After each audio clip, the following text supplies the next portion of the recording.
Հրապարակ թերթը գրում է քաղաքացիական պայմանագիրը Երևանի սրտում, Կասկադում վերջերս կուսակցության գրասենյակ է վարձել եւ պատուհաս դարձել տարածքում ապրող ու գործունեություն իրականացնողների համար։ Զրոյից վերանորոգված գրասենյակում պարզվում է կապի խլացուցիչներ են նաեւ տեղադրել եւ հարկ եղած դեպքում միացնում են դրանք ու այդ ընթացքում շենքում եւ մոտակա հատվածներում խլացնում բջջային կապը։ Հավանաբար շարքային կուսակցականները վախենում են, որ իրենց էլ կգաղտնալսեն իրենց հեռախոսների միջոցով։ Թե ումից են այսքան անհանգստանում եւ ով է մեր երկրում իշխանությունից եւ պետական կառույցներից բացի գաղտնալսումներ իրականացնում, ոչ մեկը չգիտի։ Գրում է թերթը։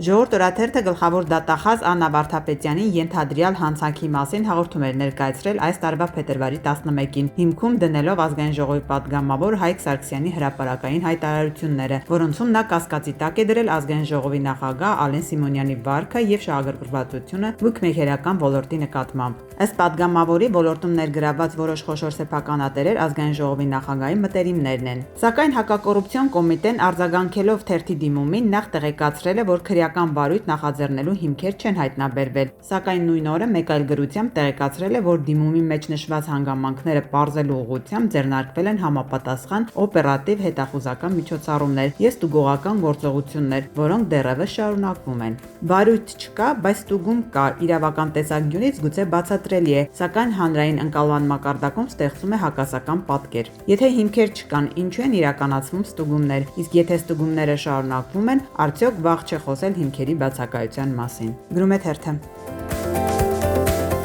Ժողովուրդ օրաթերթի հետ զրույցում էկոնոմիկայի նախարար Գևորգ Պապոյանը ասել էր, որ կա ընկերություն, որը Ադրբեջանից բենզին է բերում եվրոպականի անվան տակ վաճառում։ Թերթի տեղեկություններով նախարարի նկարագրած խարդախության հեղինակ ընկերությունը CPS ընկերությունն է, որը դիզվառելիքի շուկայում հնաբնակներից է։ Գրում է թերթը։